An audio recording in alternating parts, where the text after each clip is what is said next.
Dans cette partie, nous allons étudier les filtres analogiques.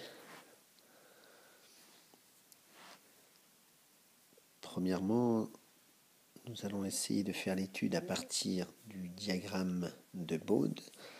Donc, dans un premier temps, un quadripôle dont la tension d'entrée est VE, tension de sortie VS, et nous pouvons écrire que la fonction de transfert T s'écrit VS sur VE. Voilà. Donc, un filtre s'étudie en régime sinusoïdal. C'est pour cela que nous pouvons réaliser des écritures à l'aide des complexes. Donc, T complexe égale VS complexe sur VE complexe.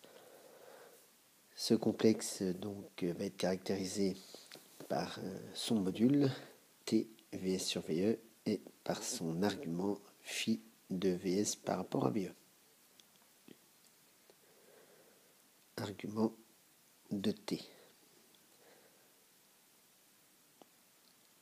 Ensuite, lors de l'étude d'un filtre, nous ne travaillons pas avec T, mais avec le gain. Le gain qui est égal à 20 log de T, 20 log du module de T.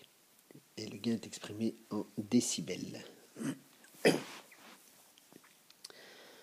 Le diagramme de Bode permet donc de nous donner l'allure physique du filtre.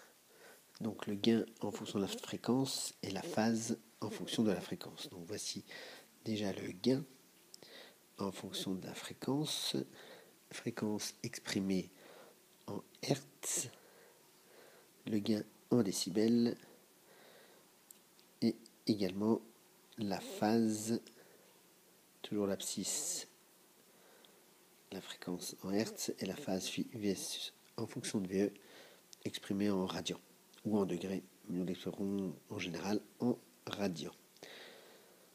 Il est à noter que l'axe des abscisses, qui est l'axe des fréquences, est un axe qui est gradué en échelle logarithmique, d'où la graduation 1, 10, 100, distance 3, c'est-à-dire 1000, et distance 4, c'est-à-dire 10 000.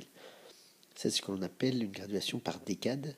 De 10 à 100 représente une décade, de 100 à 1000 représente une autre décade. Voilà, donc échelle logarithmique.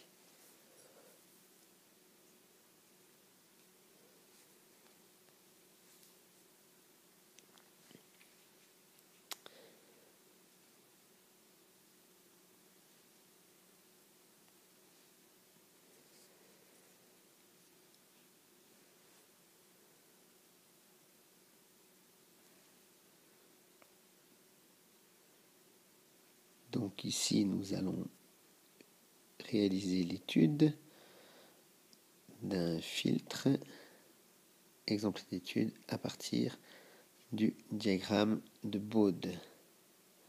Diagramme de Bode, donc nous rappelons le gain en fonction de la fréquence.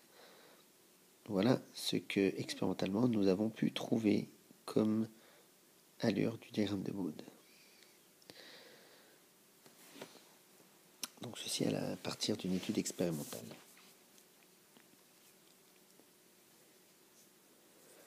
Ici, nous pouvons observer le gain max qui est égal à 10 décibels.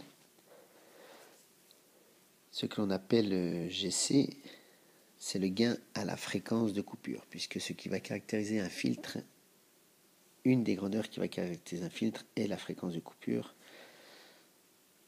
Donc le gain est égal à la fréquence de coupure est égal à 10 Gmax moins 3 dB, c'est-à-dire 10 ici moins 3, ce qui fait 7 décibels. Cette fréquence de coupure, nous pouvons la déterminer graphiquement. Ici.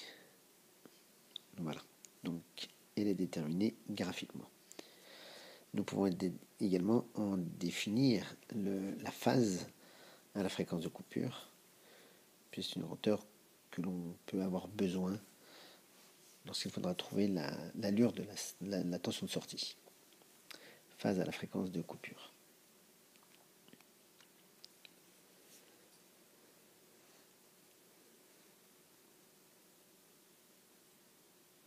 Les graduations se font généralement non pas sous forme de fréquence, mais plutôt sous forme de graduation de fréquence en fonction des fréquences de coupure. Je m'explique.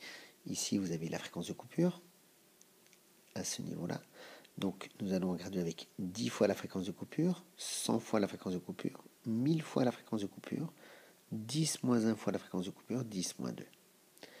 Voilà. Donc, nous allons graduer en fonction de la fréquence de coupure et non pas en valeur. De la sorte que si nous avons un filtre et nous changeons les valeurs des composants, l'allure du diagramme de Boole ne changera pas, seule la valeur de la fréquence de coupure va changer. Ici, nous montrons que sur une décade, sur le type de filtre proposé, sur une décade, donc de 10 fois FC à 100 fois FC, donc à ce niveau-là, eh bien, nous pouvons observer que le gain, lui, varie de moins 20 à moins 40, ce qui fait une variation de moins 20 décibels. Nous dirons donc que la pente présente une pente la pente d'atténuation, qui est donc cette pente-là, la pente de cette droite-là, présente une pente de moins 20 décibels par décade.